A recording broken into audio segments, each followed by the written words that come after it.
Sebenarnya kami bermula semuanya itu dari OSIS sendiri. Contohnya pada waktu saya jadi ketua OSIS kemarin itu, pada waktu aksen itu kan yang kemarin saya ceritakan, saya di anggaran itu dapat dana 12.500.000 ya, Mas Agung kan juga tahu. Tapi sama sekolah itu dipotong 2,5 juta. Lalu kami tanya, Pak, kenapa kok dipotong 2,5 juta? Loh, ini kan buat makan para pembina. Kamu nggak tahu kan, kamu kan belum merasakan jadi orang dewasa. Sekarang kan para pembina kan juga punya anak gini-gini lah. Saya tanya ke pembinanya, Pak, apa benar Bapak minta uang untuk kegiatan ini? Oh enggak, saya nggak pernah minta. Nah, saya kembali lagi ke Wakaseknya, Mas Agung. Lalu dipotong 500.000. Saat itu kita juga masih nggak terima, kenapa masih dipotong 500.000? Tapi ya udah, kita mengalah daripada nggak dapat apa-apa. Jadi pada waktu itu kita disuruh tanda tangan kwitansi 12.500.000, padahal kita cuma dapat 12 juta.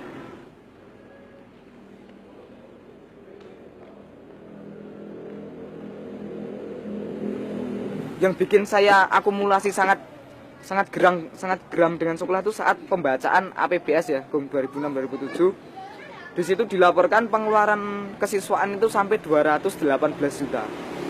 Padahal saya hitung-hitung semua kegiatan kami 1 tahun itu hanya 45 juta. Itu sudah bersih sekali, sudah termasuk makan apa-apa segala-gala 45 juta. Itu kenapa sampai dianggarkan sekolah itu 218 juta, itu dananya yang lain itu kemana? Saya bilang Kalau itu sebenarnya kan laporan keuangan atau APBS yang kita sebagai jadi dasar untuk bukti itu kan setiap tahun kan ada rapat komite dan orang tua. Nah itu setiap tahun itu sekolah melaporkan itu. Ya sudah, kita dari itu aja dikumpulkan terus dicocokkan dengan kenyataannya. Ya, sebenarnya itu laporan bukan laporan rahasia, itu umum, semua orang tua siswa dapat itu. Jadi itu setiap tahun itu kan ada selebaran tebel gitu. Isinya tentang visi misi sama rencana untuk pengembangan sekolah. Nah, itu juga ada rencana untuk biaya itu berapa, itu kan ada setiap tahun. Jadi yang dibacakan di depan ketua OSIS itu berbeda dengan yang dibacakan di laporan ternyata.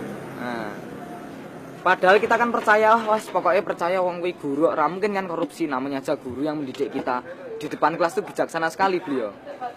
Tapi setelah kita tahu jadi OSIS, ternyata mereka tuh tidak sebaik di depan kelas ternyata. Ya udah.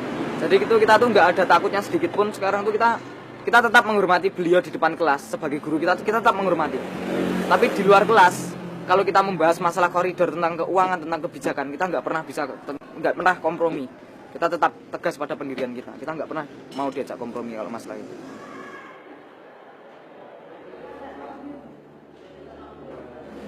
Akhirnya kita sepakat bentuk tim saat itu. Kita sepakat bentuk tim dengan anak-anak organisasi itu sendiri. Tadinya beranggotakan 5 orang. Saya dan 4 rekan saya yang lain itu sepakat bentuk tim yang namanya SOS. Kebetulan itu anggotanya tadinya anak SAS semua, Save Our School. Jadi SOS gitu. Akhirnya kita beri nama itu. Besoknya kita mengadakan perekrutan.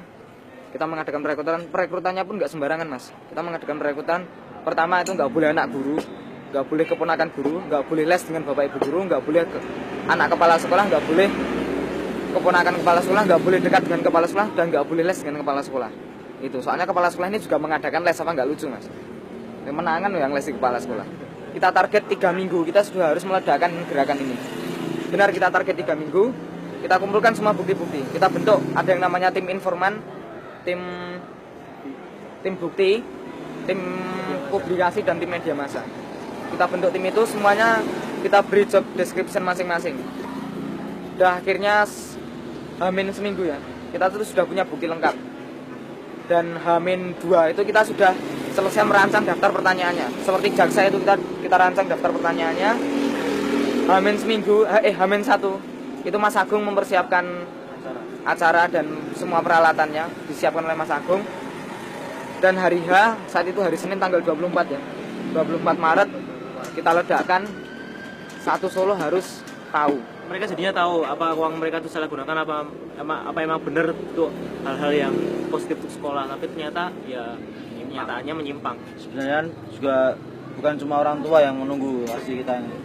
Dari tahun ke tahun setiap murid itu, setiap organisasi, orang ikut organisasi itu sudah menunggu-nunggu aksi kita ini. Jadi memang mereka itu sudah merencanakan, setiap tahun ada rencana untuk seperti ini, tapi mereka itu mungkin belum terrealisasi. Kurang-kurangnya bukti atau gimana, mereka kurang persiapan gitu. punya wacana gerakan seperti ini untuk meledakkan SMA 3 itu bukan hanya tahun kami ya, tahun Muklis ya. Tapi itu sudah 2 tahun di atas saya itu sudah ada gerakan seperti ini. Tapi kesalahan atasan kami itu harus izin dulu dengan pihak sekolah, pamit dulu. Kami mau mengadakan ini ya jelas terang-terangan langsung diancam mas saat itu. Ketua OSIS 1 tahun di atas saya itu langsung diancam saat itu. Kalau kamu sampai berani mengadakan demo di sekolah, kamu besok saya keluarkan.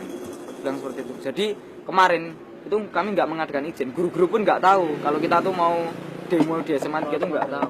Siswa SMA 3 pun nggak tahu kalau kita mau mengadakan demo saat itu, nggak tahu.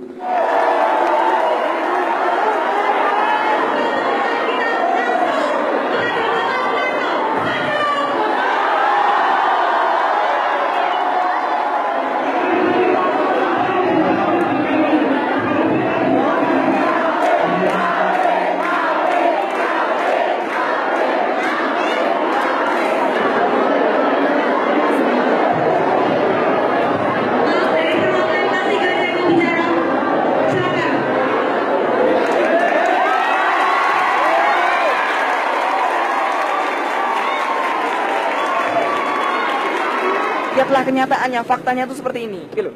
Jadi supaya mereka tuh tahu, biar nggak hanya anak-anak organisasi yang memikirkan ini. Jadi mereka tuh biar tahu semua ini loh keadaannya SMA 3. Biar orang Solo tuh tahu, anak-anak di SMA 3 tuh nggak main-main. Kita tuh butuh bantuan, tolonglah Pak. Makanya kita ledakkan ke media massa, kita ledakkan ke Solo. Persiapan dan pembelian alat atau bahan car gedung lantai 2 tahun pertama 30 juta 818 ribu. Yang beli itu yang dulu yang merasa bisa ikuti.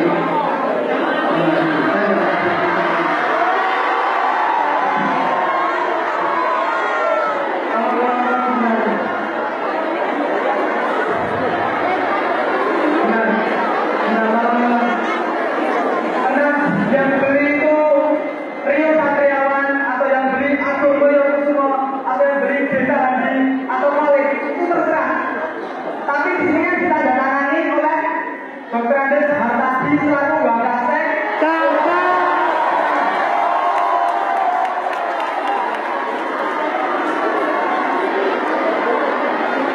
Kalau orang tua kita ada sampaikan, kita rekan bahkan malah kan nggak itu kita mikir wah aku bisa bayar SPP orang. Tapi setelah SPP kita bayarkan, benar itu seperti ini.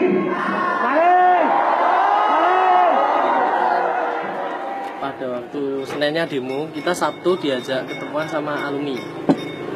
Jadi Seminggu itu ada, setelah demo. seminggu setelah demo kita diajak ketemuan sama alumni itu Tahun 86 sudah tua sudah.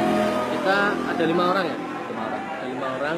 Kita ngomong-ngomong sama alumni itu. Katanya alumni itu kok kamu berani-beraninya seperti itu sudah sistem di Indonesia.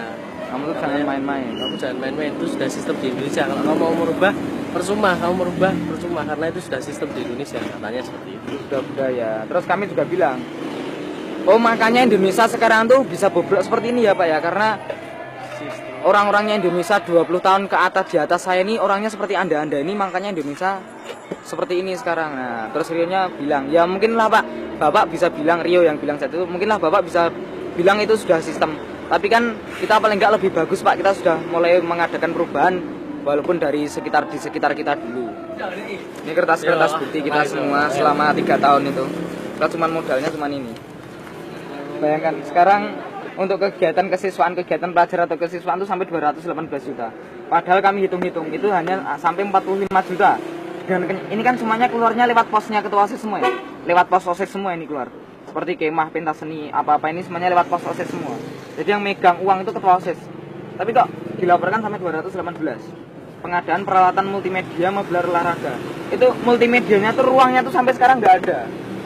Itu kok sampai ada pengadaan peralatan. Setiap tahunnya itu ada pengadaan peralatan multimedia, meubilar dan olahraga. Setiap tahunnya tuh ada seperti ini, Mas. Jadi Sama persis. kalau kita perhatikan di sini kayak seperti di copy paste. Seperti di copy paste, Pak. Pengadaan peralatan multimedia, meubilar dan olahraga, pengadaan peralatan multimedia dan olahraga.